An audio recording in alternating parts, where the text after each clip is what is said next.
Dear student, this is the next topic of chapter 11, that is types of forces. In last video I described that the two objects must be in interaction with each other if force has to come into play. But interaction between the two objects or two bodies may or may not involve a direct physical contact. On the basis of this, we can classify the force into two types. First one is contact force and second one is non-contact forces.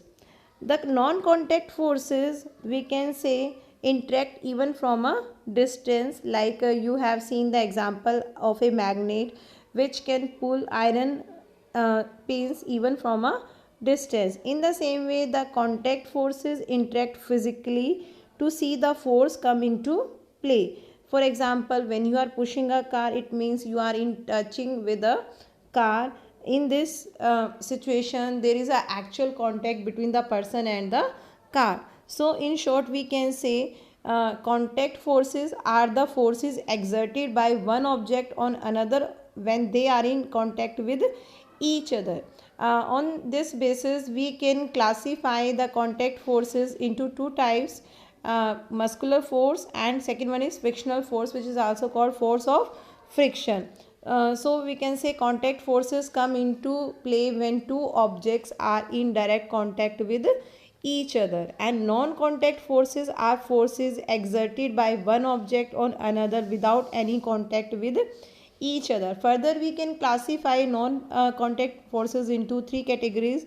First one is magnetic force, second one is electrostatic force, third one is gravitational force. Now I will explain all these forces one by one. As we discussed, contact forces are those forces which come into play when two objects are in direct contact with each other. First type of contact force is muscular force. Muscular force is the force exerted by the muscles of our body. We use muscular force for our various activities. Animals like bullocks, horses, camels, donkeys, elephants also use muscular force to perform various tasks. So we can say, I'm giving you a very simple example. When we are pulling a coiled spring, the two things are in direct contact with each other. We are touching the spring and its shape changes due to the muscular force applied by the person. So we can say in the same way, muscular force is applied during walking, running, kicking and lifting many objects. So all these situations are the examples of muscular force. Even we are holding a bucket in our hand, in that case also muscular force is applied. Here the bucket is in direct contact with the hands of the person, so we can say muscular force is a type of contact force. Second force is the force of friction, which is also called frictional force, and this is very important contact force. Your chapter 12 is also based on this force of friction. Force of friction is the force which opposes the motion of an object over a surface. For example, when you are rolling a ball on the ground, you have seen when we are rolling a ball on the ground, after some time it slows down and finally it stops due to the force of friction applied by the ground, as you can see in the first picture. Second, if we stop pedaling a bicycle, it gradually slow down and comes to stop also due to the force of friction applied by the floor, you can say.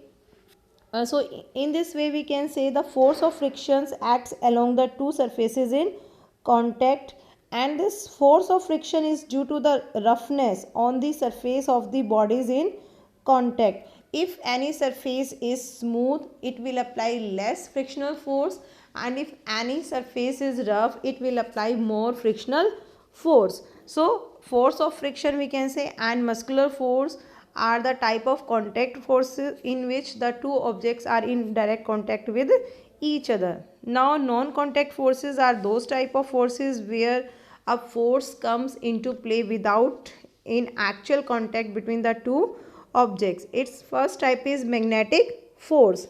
As you know, its simple defined is magnetic force is the force exerted by magnets. We have seen that a magnet attracts nails and pins made from iron even from a distance. Even a magnet attracts another magnet when the unlike poles are brought near to each other, and the like poles of magnets repel each other. These examples show that a magnet exerts some force on the objects made of iron as well as other magnets when brought near to them. So such type of force which is exerted by a magnet from a distance is called magnetic force. Here the iron pins were not in direct contact with the magnet, but still they are attracted by the magnet from a distance. So we can say magnetic force is a type of non-contact force. Second type of non-contact force is electrostatic force. Firstly, you should know what is electrostatic force. Electrostatic force is the force exerted by a charged body on another charged or uncharged body. So we can say electrostatic force between two charged body varies directly to the product of the electrical charges and inversely proportional to the square of the distance between them. So we can say if two objects are having more charges, then the electrostatic force will also be large, and but if they are very far from each other, then this electrostatic force will be very less. The electrostatic charge as any body can be transferred but not created or destroyed.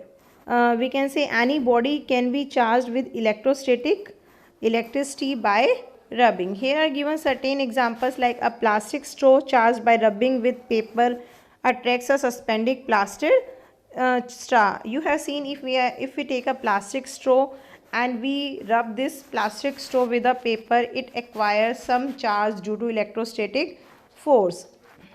A plastic straw charged by rubbing with paper repels a suspended plastic charged by rubbing with another paper because the same charges repel each other.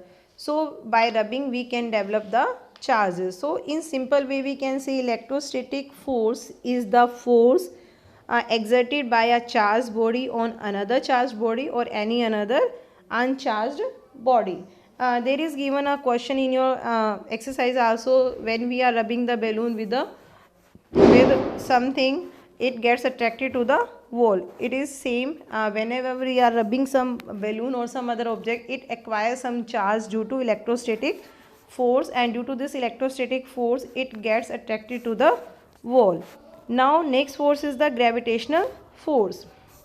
In simple word we can say gravitational force is the force exerted by the earth on all objects, and due to this gravitational force, which is also called force of gravity, all the objects are attracted towards the earth. In fact, every object in this universe is attracting any another object due to gravitational force.